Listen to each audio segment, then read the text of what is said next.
Oke, maaf ya keputus video yang pertama. Tiba-tiba memori saya penuh. Kita lanjut aja daripada saya ngulang lagi.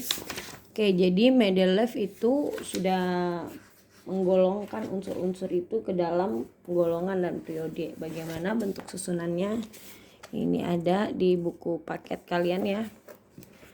Nah, ini sudah ada golongan-golongan. Jadi dia tadi satu golongan yang jalur vertikal itu golongan ya, berarti dari atas ke bawah, dan ini memiliki kemiripan sifat gitu. Jadi sifatnya ini mirip dari hidrogen, litium, natrium ini sampai ke bawah itu mirip menurut Mendeleev.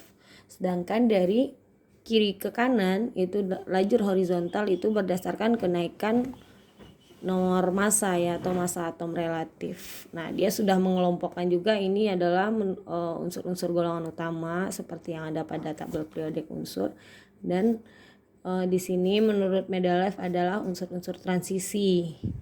Dan dia juga sudah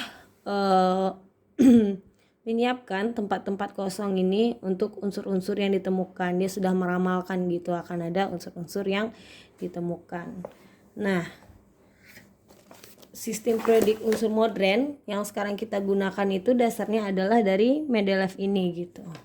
Jadi sebenarnya dia sangat berjasa gitu dari penyusunan tabel periodik unsur atau sistem periodik unsur itu gitu. Nah, atas jasanya itu maka diabadikan gitu namanya menjadi salah satu nama unsur untuk nomor atom 101. Coba kita lihat apa namanya. 101, 80, 90, 101, mana dia nih?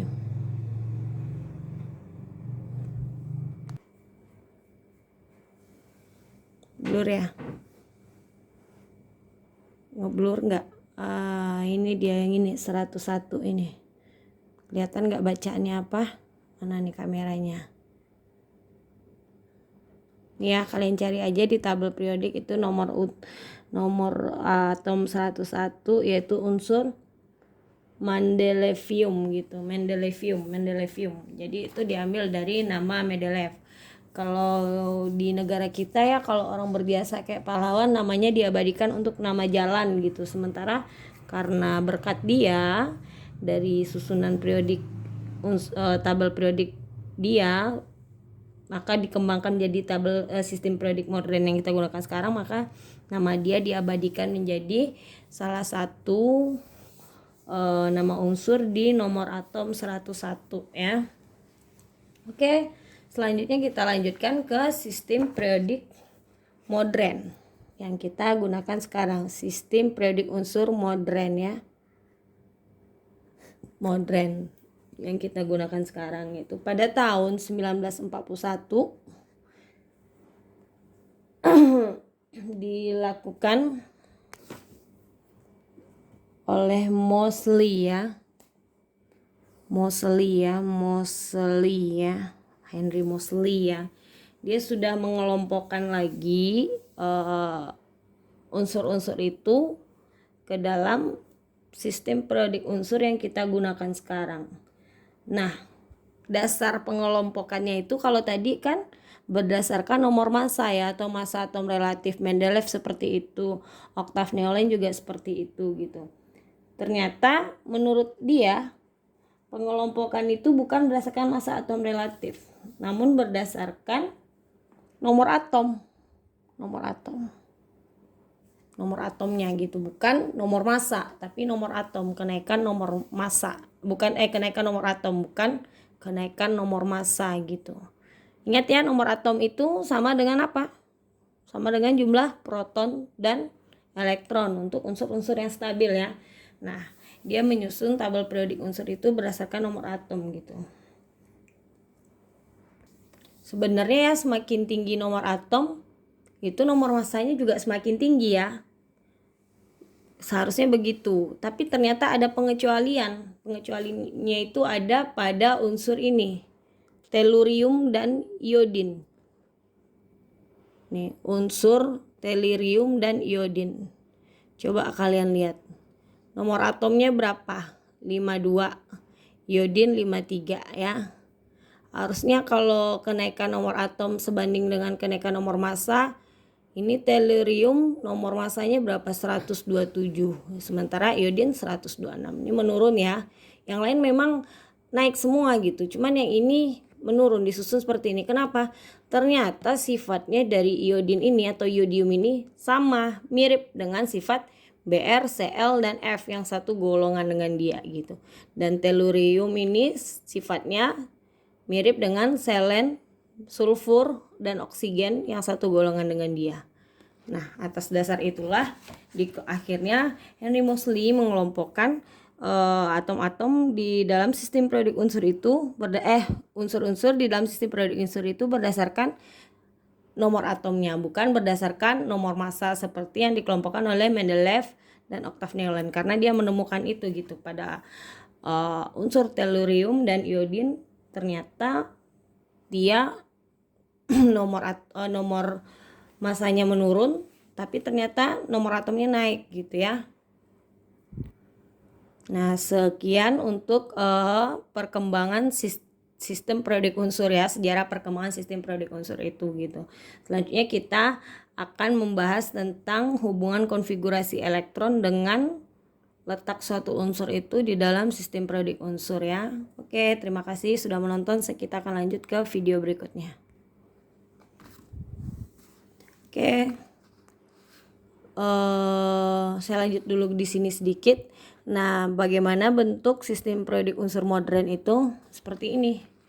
Seperti yang ada di buku kalian juga seperti ini ya. Saya lihatin seperti ini. Dia itu dibagi menjadi 3 kelompok sebenarnya. Dia ada berapa kolom nih? 18 ya. 1, kolom 1, 2, 3, 4, 5, 6, 7, 8, 9, 10, 11, 12, 13, 14, 15, 16, 17, 18 kolom.